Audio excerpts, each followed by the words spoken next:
तुकाराम महाराज वारकऱ्यासोबत आपला एक पांडुरंगाला निरोप देत आहेत. काय निरोप देत आहेत बघा. पंढरीशी जाते निरोप ऐका, वैकुंठ नायका क्षेम सांगा. अनाथाचा नाथ हे तुझे वचन, धावे नको दिन गांजी देऊ. ग्रासलो भुजंगे सर्पे महाकाळे, न दिसे हे जाळे उगवता. कामक्रोध सुनी श्वापदे बहुती, वेडलो आवर्ती मायेचिया. मृगजळी नदी बुडवी नातारी, आणून यावरी तळा नेते. तुका म्हणे तुवा धरिले उदास, तरी पाहे वास कवनाची. तर हे पंढरी जाणाऱ्या वारकऱ्यानो, संत हो, मी तुम्हाला एक निरोप सांगत आहे, तो ऐका.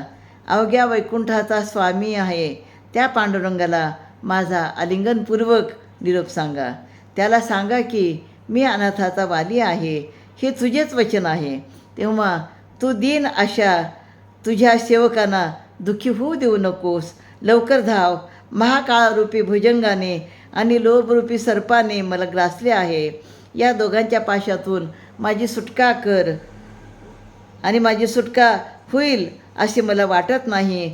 काम क्रोधरूपी कुत्र्याने आणि अनेक विकाररूपी श्वापदाने मला घेरले आहे. मी मायेच्या भोऱ्यात सापडलो आहे. मृगजळासारखी असणारी ही प्रपंच नदी मला बुडवून टाकत आहे आणि पण ही मला तिच्या प्रवाहातील लाटावर खालीवर घुसळवत आहे. आणि म्हणून ही नदी मला स्वर्गात नेत आहे आणि माझे पुण्य संपताच ही नदी मला मृत्यूलोकात परत आणत आहे. ही नदी मला मोक्ष मिळू देत नाही.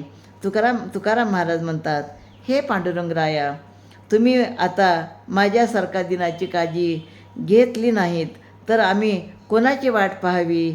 याकरिता तू त्वरित धावून ये व माझा निरोप पांडुरंगाला सांग, असं या ठिकाणी म्हणतात. रामकृष्ण.